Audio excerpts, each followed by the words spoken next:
Okay, here is a document from UNEP, the United Nations Environment Program, along with ISWA CIMC Global Waste Management Outlook for Youth. It says beyond an age of waste, turning rubbish into a resource. We already colonized, we meaning old people like me, already created a problem, and the generation previous to me, for the youth, and they are anxious because of all this climate doomerism and climate alarmist messages, and now we are saying, well, you better learn to manage your waste as well. So we are putting more and more burden on them. There are also ideas about decarbonizing the system instead of worrying about just reducing emissions, because all those negotiations on reducing emissions haven't done so well, even though we talked about all the positive news about the future in terms of EVs and renewable energy and so on. Let's briefly fly through this. It's got a couple of good ideas. Since it's for youth, I'm going to put it out just so that you are aware of how you can play a role in this aspect of taking care of the waste. Municipal solid waste is generated wherever there are human settlements, at our homes, schools, shops, and typically includes food waste, packaging waste, textiles, and electronic products that are no longer of use because they are broken, worn out, or were designed to have a short life. And we don't recycle everything because it's not segregated very well, it's not segregatable, and often the recycling is contracted out to somebody, and it turns out that all that work you do to segregate them at home is then just mixed up and dumped somewhere. So this is a messy business. Other human activities like industry and agriculture also generate significant amounts of waste. Municipal waste is unique because it's directly influenced by the actions of each person in the world, even children, through our choices on what to consume and how to manage the waste. Of course, children don't always have a choice in this, but they are often influenced by McDonald's and Apple and so on. It's very simple. The decisions we make every day on how to buy, use, and discard materials determine the amount of municipal waste generated. The Global Waste Management Outlook 2024, a report by the United Nations, examines the amount of municipal solid waste worldwide, how it is managed, and its impact on the health of humans and the planet. The report reveals the true cost of waste and proposes actionable steps towards a zero waste future. So I'm going to do a podcast from that next. People across the globe generate more than 2 billion tons of municipal solid waste every year. If this amount of waste was packed into shopping containers and these containers were placed end to end, the line of containers would reach to the moon and back and circle the earth 25 times. Does that shock you? Well, maybe it should, or maybe it doesn't. Why a youth edition? 1 in 3 people on the planet are under 20 years old. We're not a minority. We are the leaders of today and tomorrow. So this is speaking from the perspective of youth. Pollution from waste knows no borders, and its impact lasts for hundreds of years. Given the long-term impact of waste on the environment, ecosystems, and human health, it's essential that youth be part of the waste management discussions. The Global Waste Management Outlook for Youth was created because it's vital that we, the younger generations, have the knowledge and skills to prevent waste and pollution from waste. This report teaches us how to play an active role in addressing the global waste problem. By reducing waste and making sure we manage unavoidable waste carefully, we can protect the environment that we all rely on. There are lots of ways that we can all make a difference. Read on to find out more. So here is a nice big pile of trash in a landfill with lots of colorful plastic, which is always a menace. Box 1, did you know pollution from waste disproportionately impacts the health of women and children? Climate change is not gender neutral, and almost everything affects women and children disproportionately. Children's bodies and brains are still in development, making them more sensitive to the negative impacts of pollution created by waste. Pollution builds up in body fat, and women naturally have more fat in their bodies than men do. When a mother breastfeeds her child, the pollution in the milk can be passed on to her child. Projections of global waste generation here. Some numbers: municipal solid waste in billions of tons. In 2020 we were at 2.16 billion tons. By 2050 we are expected to be at 3.782 billion tons. If we keep going, these are based on some scenarios which we will not talk much about. But waste generated by region worldwide here: total municipal solid waste in millions of tons, and municipal solid waste per capita, kilogram per person per day. Obviously rich countries do a lot. US here with a fairly big circle, but we are all in it, and Central and South Asia together, they are not too far off, but you can see per capita is much smaller in terms of kilograms per person per day, but the population is very large, so the total ends up being a lot. And that's true for also sub-Saharan Africa, West Asia and North Africa, Southern Europe. Europe, rich country, smaller population, and they are generally less in per capita waste generation. Here is Northern Europe, even lower than West Europe, and East Europe is even lower because it's not economically as well off as West and North. And you have East and Southeast Asia having almost twice the Central South Asian per capita, but total is also higher, almost double, because it is the population that adds up, including per capita there. Australia and New Zealand have Western Global North style per capita, but their population is small, so the total is small, and Oceania is small per capita and a total small amount as well. Take action. Calculate how many kilograms of waste you generate each day, and then find ways to reduce your daily total. So you have to track your carbon footprint, your waste, and your energy footprint, carbon footprint as well. Global waste in 2020, what was the composition? Uncontrolled, landfill, composted only 19%, and waste to energy only 13%. What are we talking about? Did you know that 2.7 billion people globally do not have their waste collected? Communities on lower incomes are the least likely to have their waste collected. As a result, they are the most likely to have to burn or dump their waste in the environment and to suffer from negative health impacts of pollution. Plus, they are typically breeding grounds for mosquitoes, rats, and other pests as well. And children often try to make money by scrounging pieces of recyclable plastic from such piles, and there are slides and deaths and all kinds of misery that affects women and children as well. What happens to your waste depends on where you live and what is in the waste. It's likely managed in one of these ways. Recycling: single material like paper is processed to make new paper, but what percentage is actually recycled is important. Composting: food and garden waste is decomposed to make a soil conditioner. Landfill: waste is buried on large area of land with special measures to prevent pollution. When food waste rots in landfill, it releases methane, a powerful greenhouse gas that's 25 times as powerful as CO2 in trapping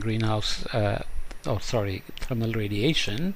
But you have to have large enough land away from people to create landfills, and US does that, whereas South Korea and Japan don't have that much space for landfill, for example.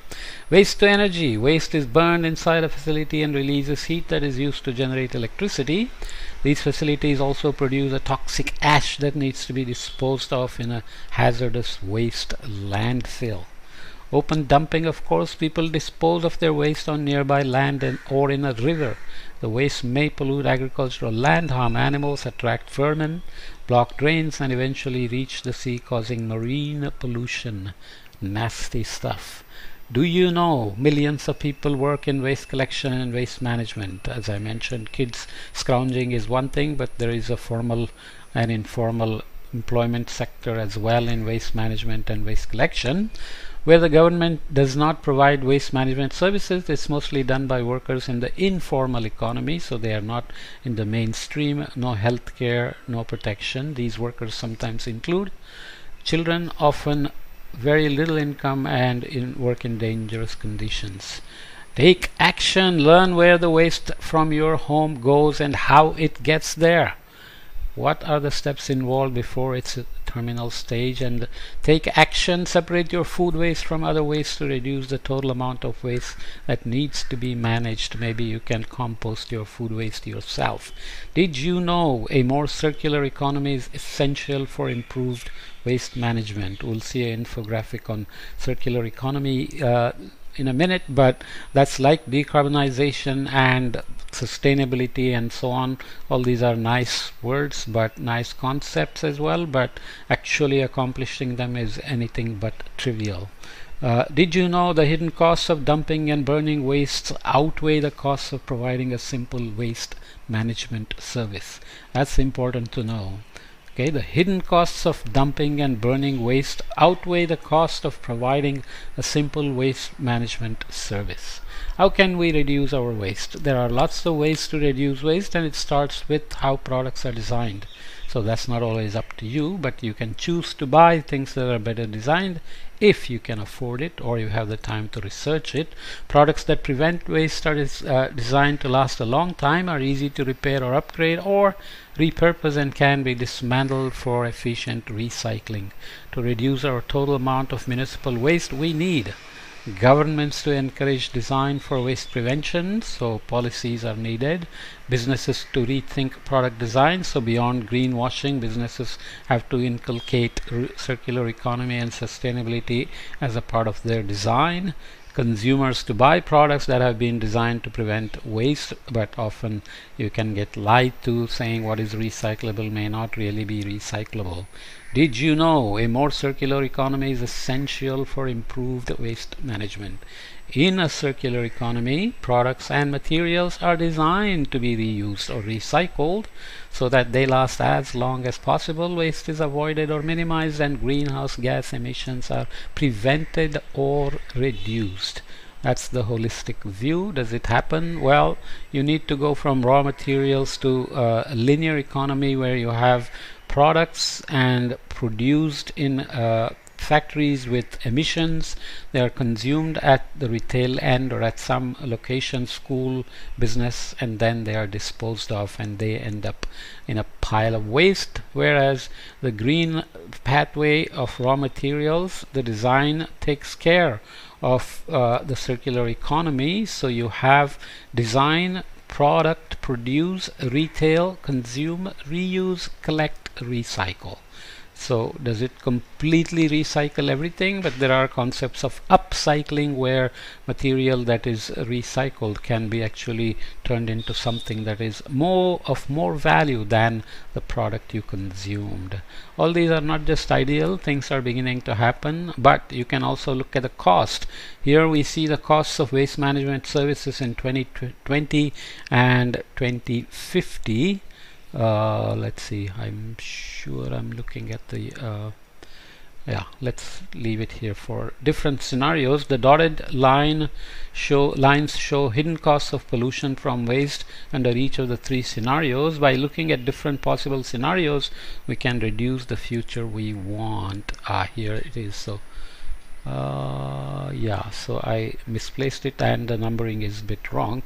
So your waste here, waste collection, $149 billion, recycling $20 billion, managing landfill sites, 34.6 billion sites, running waste to energy facilities, managing dump sites, the subtotal here, and the cost of pollution, external cost to all this. Savings from recycling, you basically remove about 134.6 billion out of the total, and you end up with a total of $361 billion.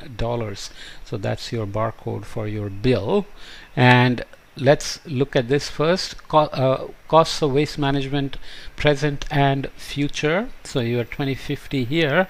Baseline waste management as usual, so nothing happens. So if you look at the cost in billions of dollars, you can be as high as 700 billion. And waste under control scenario, you bring the cost to less than half, but by 2050, if you have implemented a circular economy, you can be actually making money because the cost of managing waste could be negative. Is that a dream? Well, if we can end up managing, doing scalable carbon capture, bioenergy, renewables, and EVs and so on, why not also circular economy? So just be optimistic, as we said in the previous podcast. Did you know in some countries businesses pay a fee to cover the costs of managing the waste created by their products and packaging? So that's kind of worrying about pollution down the line, like emissions. Your section, what is it called? Scope 1, Scope 2, Scope 3, right? Scope 1 and Scope 2 are what is your waste material and what you produce in terms of emission. Scope 3 is what happens after you are done, which is your product and packaging. The fee encourages businesses to rethink the materials they use and the design of their products to make sure everything can be recycled. This approach is called Extended Producer Responsibility, or EPR, and it's a popular way to make sure businesses pay for the pollution they cause. Currently, in many places worldwide, waste prevention and waste management are not a priority for governments and municipalities. Some decision makers do not understand the full negative impacts of the uncontrolled waste and therefore think that waste management costs are not worth the investment. But when waste management services are effective, the community saves money and has a healthier living environment, and there is evidence that kids perform better in school, adults perform better at work, women are happy, life is better. The United Nations Global Waste Management Outlook 2024 examined how waste may affect our lives in the future. 3 scenarios were analyzed and a projection was made on the impact of each scenario. Waste management as usual, we continue to buy, use and throw away things the same as we do today. Business as usual. Waste generation continues to grow and pollution from waste continues to increase. Waste under control. Waste generation is still growing but at a slower rate than today. Everyone has their waste collected and uncontrolled waste disposal ends by 2050. We already looked at this figure. Circular economy. Governments and citizens prioritize waste prevention so that every year there is less waste to manage. Everyone has their waste collected and uncontrolled waste disposal ends by 2050. Recycling rates improve to 60% worldwide. Here we are looking at that again, and negative costs. So we are actually going from waste to resource, which was the dream, right? How can you make a difference? Contact businesses and demand a future free of unnecessary waste. Business practices influence waste generation significantly. If businesses embraced refill rather than a single-use packaging, a huge amount of waste could be prevented. What waste would you like to see eliminated? You know, for me, all those hard plastics that do packaging of every little thing. You buy a cartridge of razor blades and it's packed in this very hard plastic that you cut, and it's like a sharp knife. You have to be careful. That really bothers me. It's definitely not recyclable, I'm sure. Be an influencer. Contact your local and national government to demand change. Encourage your government to introduce bans on unnecessary and polluting products such as disposable e-cigarettes and packaging materials that cannot be easily recycled. The hard plastic that's everywhere. Find out if your government is encouraging businesses to help pay for waste management services.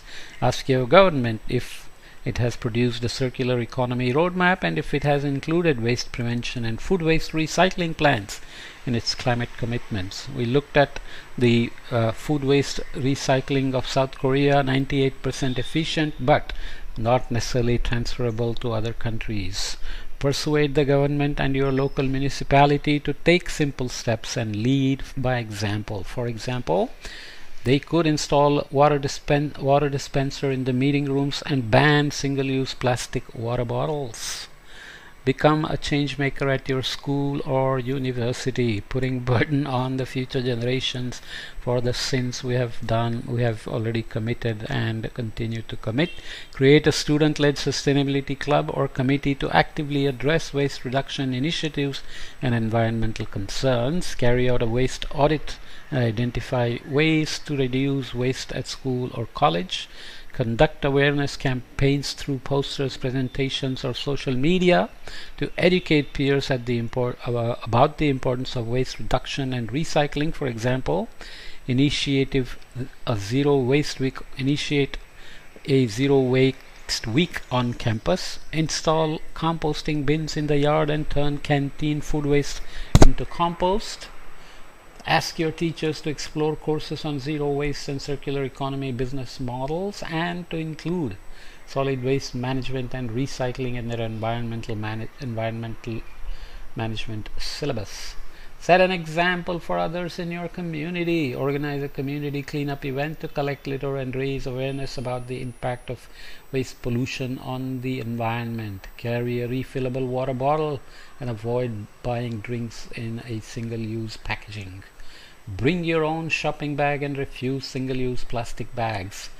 Single-use plastic bags are okay, but choosing cloth versus paper and so on are not as easy, because it depends on the kind of questions you ask when you do a life cycle analysis. I have a podcast on that based on a Danish study, so not everything is in your hand just in terms of the details. The system has to provide you many options. Okay, separate your food waste and recyclable materials so that they can be collected and turned into new products. Make a personal commitment to prevent waste. This is easy.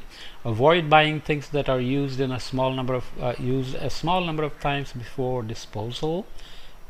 Whatever it is, you have to do the homework. Look for products that are refillable to avoid single-use packaging, like dishwashing liquid, laundry detergents, whatever else. Reuse the things we already have, and think carefully before buying anything new, especially clothes and phones and computers and tablets.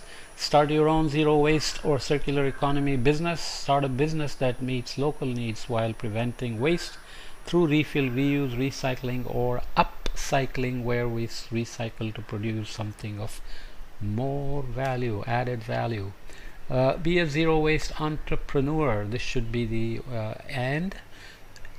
shift to a circular economy contributes towards many of the sustainable development goals and creates new and exciting business opportunities. From community-based initiatives to small business startups, there are endless ways to make a positive impact. Here are some ways you get started on your journey as a zero waste entrepreneur. Develop apps, embrace digital technologies, establish refill services, upcycle waste materials, open a sharing library of toys, games, sports equipment, music instruments, explore artificial intelligence uses, for example, for identifying and sorting waste management, and utilize food waste to make compost, protein-rich animal feed, biochar, charcoal briquettes, and renewable electricity via biogas production. All of them have issues, and you do a life cycle analysis, profitability, and so on. So as suggestions, they're a good start. Where will you start? We are building a healthier and fairer world for future generations by influencing governments and businesses to move towards zero waste and a circular economy. Some of us are working on reducing waste and mitigating its impacts on climate change. Others are focusing on protecting biodiversity and human health from waste. Okay, so here are three youth looking out at the sunset, and let that be the sunset on waste and pollution from waste. Okay, so a bit preachy but has some practical suggestions. It's a bit longish as a podcast, but it's okay. I wanted to conclude in one. Please follow up.